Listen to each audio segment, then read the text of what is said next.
आपने हमें मोबाइल पर देखा, लैपटॉप पर देखा, टीवी पर देखा और हमारे साथ साथ आपने दुनिया की कई हस्तियों को देखा, सितारों को देखा, सेलिब्रिटी के साथ हमारे सत्संग को देखा। लेकिन अब वक्त आ गया है पर्दे की दीवार को गिराने का, वक्त आ गया है मुलाकात का, क्योंकि लल्लन टॉप अड्डा इज बैक। कब और कहां? 18, 19 और 20 नवंबर को दिल्ली के मेजर ध्यानचंद नेशनल स्टेडियम में जमेगा लल्लन टॉप अड्डा, जिसमें आप साहित्य, सिनेमा, संगीत से जुड़े दिलचस्प किरदारों को आमने सामने से देख सकते हैं, सुन सकते हैं, अपने हिस्से के सवाल पूछ सकते हैं और लल्लन टॉप की पूरी टीम तो रहेगी ही आपसे मुलाकात के लिए। इसके अलावा मौके पर ही होगी लाइव लल्लन टॉप क्विज और भी तमाम चीजें। इसके लिए क्या करना है? एंट्री है पूरी तरह मुफ्त। अपना कैलेंडर ब्लॉक करो, यारों दोस्तों को बताओ, हम जा रहे हैं Delhi national stadium Lallan top अड्डा में 3 दिन जिंदगी का उत्सव मनाने के लिए। एंट्री फ्री है। हमारी ऐप पर जाइए, फटाक से रजिस्ट्रेशन करवाइए। I will see you there. Brought to you by Infinix. Infinix smartphones पे आ रही है सेल फिर एक बार। पगली, सेल अभी बाकी है। एक सवाल पूछता हूं आपसे, पाकिस्तान का सबसे ताकतवर शख्स कौन होता है? परिभाषा पर जाएं तो राष्ट्रपति देश का मुखिया, प्रधानमंत्री सरकार का। कायदे से पीएम को सबसे ताकतवर होना चाहिए, क्योंकि उसके पास बहुमत का समर्थन होता है और वो सरकार से जुड़े सभी अहम फैसले कर सकता है। भारत में यही सिस्टम है, पर यह सिस्टम पाकिस्तान में कागज भर पर है। पाकिस्तान में सबसे ताकतवर आदमी आर्मी चीफ होता है। अभी तक का इतिहास यही रहा, या तो खुद आर्मी चीफ ने सरकार चलाई या उसने किसी के कंधे पर बंदूक रखकर सरकार चलाई। अंत में चाबी उसी के पास। और यही वजह है कि राष्ट्रपति या प्रधानमंत्री के चुनाव से ज्यादा हल्ला आर्मी चीफ की नियुक्ति पर मचता है। यह नजारा हाल की नियुक्तियों में दिख रहा है। पाकिस्तान के मौजूदा आर्मी चीफ हैं कमर जावेद बाजवा। उनका दूसरा कार्यकाल नवंबर 2022 में खत्म हो रहा है। जनरल बाजवा ने साफ कर दिया कि वो तीसरा कार्यकाल नहीं लेंगे। इसके चलते उनके उत्तराधिकारी की तलाश चल रही है और इसको लेकर शहबाज शरीफ, पीएम, उनकी सरकार और मुख्य विपक्षी नेता इमरान खान आपस में लड़े पड़े हैं। जानकार कहते हैं कि दोनों को इस बात का गुमान है कि नया आर्मी चीफ उनकी मर्जी से चुना जाना चाहिए। पहले इमरान खान के 2 बयान सुनिए। चोरों को आर्मी चीफ नियुक्त करने की इजाजत नहीं दी जा सकती। शरीफ और जरदारी आर्मी चीफ की नियुक्ति के लिए अयोग्य हैं। शहबाज शरीफ पाकिस्तान के प्रधानमंत्री हैं। आसिफ अली जरदारी की पाकिस्तान पीपल्स पार्टी शरीफ सरकार में भागीदार है। इन्हीं दोनों ने गठजोड़ करके अप्रैल 2022 में इमरान खान की सरकार गिराई थी। जैसा कि आईएसआई चीफ ने दावा किया, इमरान की गुहार के बावजूद सेना ने हस्तक्षेप से इनकार किया था और तब से वो सत्ताधारी गठबंधन के साथ साथ सेना को भी कोस रहे हैं इमरान। 8 नवंबर को इमरान लेकिन अचानक अपनी जबान से पलट जाते हैं, बोलते हैं कि शरीफ और जरदारी जिसे चाहें आर्मी चीफ बना दें, जबकि पहले कह रहे थे कि सिलेक्शन में उनकी राय भी ली जाए। हम आपको पहले बता चुके हैं, इमरान और सेना के बीच संबंध खराब होने की 3 वजह हैं। पहला धड़ा कहता है कि आईएसआई चीफ की नियुक्ति को लेकर खटपट शुरू हुई। दूसरे का कहना है कि इमरान सेना को विपक्षी नेताओं के खिलाफ लगाना चाहते थे, सेना ने इससे इनकार कर दिया, ये खटपट की वजह है। और इमरान का धड़ा जो खटपट की तीसरी वजह बताता है ये कि उनकी सरकार विदेशी साजिश के तहत गिराई गई और सेना देखती रही। किस दावे में कितना दम, अभी तक कोई पुष्टि नहीं, पर इतना जरूर कि इमरान सरकार के पतन में सेना की भूमिका से इनकार नहीं किया जा सकता। अब ये समझते हैं कि पाकिस्तान में आर्मी चीफ की नियुक्ति का प्रोसेस क्या है। पाकिस्तान के संविधान के आर्टिकल 243 में चीफ ऑफ आर्मी स्टाफ की नियुक्ति की बात है। इसके मुताबिक राष्ट्रपति प्रधानमंत्री की सलाह पर चीफ ऑफ आर्मी स्टाफ को अपॉइंट करते हैं। आर्मी चीफ का वेतन और भत्ता तय करने का अधिकार भी राष्ट्रपति के पास होता है।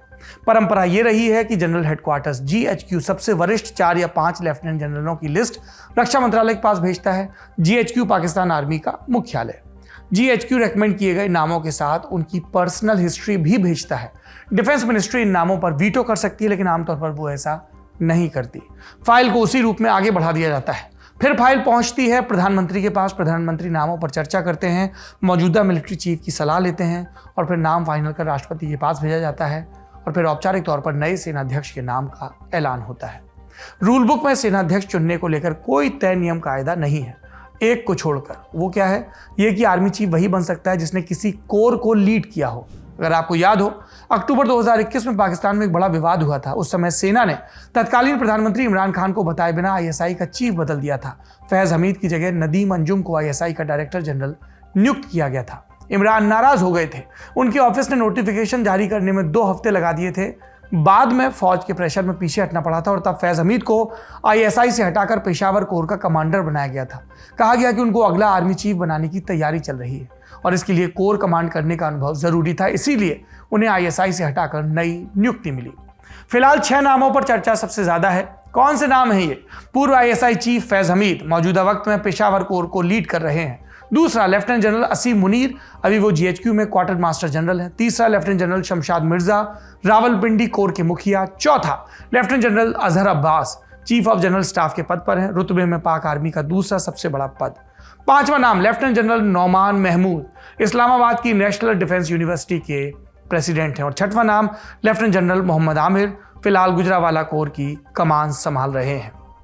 इमरान मानते हैं शरीफ सरकार ऐसा आर्मी चीफ नियुक्त करेगी जो उनके इशारे पर चले, पर पाकिस्तान का सच ये है कि जिस नेता ने पसंद वाला गेम खेला वो उसी में फंस कर रह गया। आर्मी चीफ की छाया हमेशा चुने हुए नेताओं पर भारी पड़ी।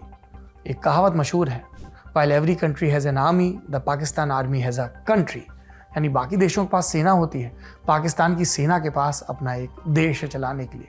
उदाहरण देखना हो इसकी पुष्टि के लिए तो पुराने सेनाध्यक्षों वाली लिस्ट देखिए। अगस्त 1947 में पाकिस्तान बना, आर्मी चीफ को तब कमांडर इन चीफ कहा गया। 1972 के बाद इस पद का नाम बदलकर चीफ ऑफ आर्मी स्टाफ कर दिया गया। 1947 से 1972 तक के 6 कमांडर इन चीफ हुए। पहले थे जनरल फ्रैंक मिसरवी। रिपोर्ट्स बताती है मिसरवी की मोहम्मद अली जिन्ना से कुछ अनबन हो गई। इसके बाद जिन्ना ने उन्हें पद से हटने के लिए कह दिया। दूसरे नंबर पर आए जनरल डगलस ग्रेसी। तीसरे थे जनरल अयूब खान। उन्होंने अपना कार्यकाल खत्म होने से 3 महीने पहले राष्ट्रपति सिकंदर मिर्जा का तख्ता पलट किया। अयूब 27 अक्टूबर 1958 को पाकिस्तान के राष्ट्रपति बन गए। उन्होंने जनरल मूसा को आर्मी चीफ नियुक्त किया। मूसा ने 1965 के भारत पाक युद्ध में पाक आर्मी को लीड किया था। 1966 में जनरल मूसा हट गए। उसके बाद याहिया खान को आर्मी चीफ के तौर पर नियुक्ति मिली और 1969 में राष्ट्रपति अयूब खान का जब विरोध बढ़ा तो उन्हें राष्ट्रपति की कुर्सी से हटाया इन्हीं जनरल याहिया खान ने।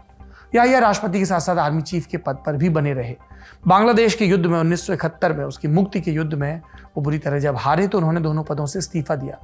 उसके बाद कुछ समय के लिए लेफ्टिनेंट जनरल गुल हसन खान ने आर्मी चीफ का पद संभाला। याहिया के जाने के बाद पाकिस्तान की कमान जुल्फिकार अली भुट्टो के पास आई। अरसे बाद एक नेता सरकार का मुखिया बना। उन्होंने पाकिस्तान का पहला संविधान बनने के देखिए कितने दशक बाद बनवाया और यहीं से चीफ ऑफ आर्मी स्टाफ की पोस्ट शुरू हुई।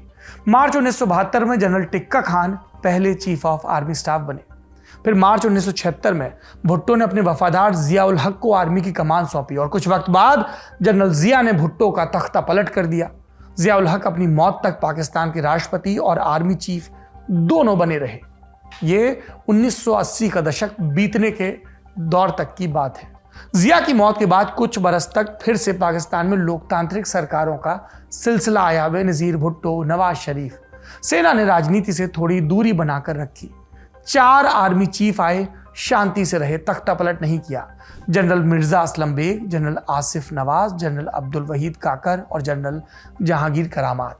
फिर अक्टूबर 1998 में उस समय के पाकिस्तान के प्रधानमंत्री नवाज शरीफ ने एक और वफादार जनरल परवेज मुशर्रफ को आर्मी चीफ बनाया। कारगिल युद्ध के बाद मुशर्रफ ने नवाज का तख्ता पलट दिया। मुशर्रफ सत्ता के अंतिम दिनों तक आर्मी चीफ भी बने रहे। जब गए तो जनरल अशफाक परवेज कयानी को सेना का मुखिया बनाया। जनरल कयानी इससे पहले आईएसआई चीफ के तौर पर काम कर चुके थे। 2010 में उनका कार्यकाल 3 साल के लिए बढ़ाया गया। उनके समय में पाकिस्तान में फिर लोकतांत्रिक चुनाव हुए और सेना ने सीधे तौर पर सरकार पर नियंत्रण नहीं किया। जनरल कयानी के बाद जनरल राहिल शरीफ पाकिस्तान के आर्मी चीफ बने। नवंबर 2016 में सेना की कमान आई जनरल कमर जावेद बाजवा के पास। कहा गया तत्कालीन प्रधानमंत्री नवाज शरीफ ने अपने फायदे के बारे में सोचकर बाजवा को कमान सौंपी, पर यह कदम काम नहीं आया। अदालत ने उन्हें अयोग्य ठहरा दिया। नवाज निर्वासन में गए और फिर जैसी की चर्चा है जनरल बाजवा इमरान के करीब आ गए। इमरान 2018 में पाकिस्तान के प्रधानमंत्री बने। जनरल बाजवा का कार्यकाल 3 साल के लिए बढ़ा दिया। बदला चुकाने की कोशिश जैसा था पर फायदा नहीं हुआ। अब जनरल बाजवा जाने वाले हैं। जानकारों की माने तो शाहबाज के पास 2 विकल्प हैं। जैसा चल रहा है चलने दें या अपनी चलाएं और पुरानी परंपरा का शिकार हो जाए।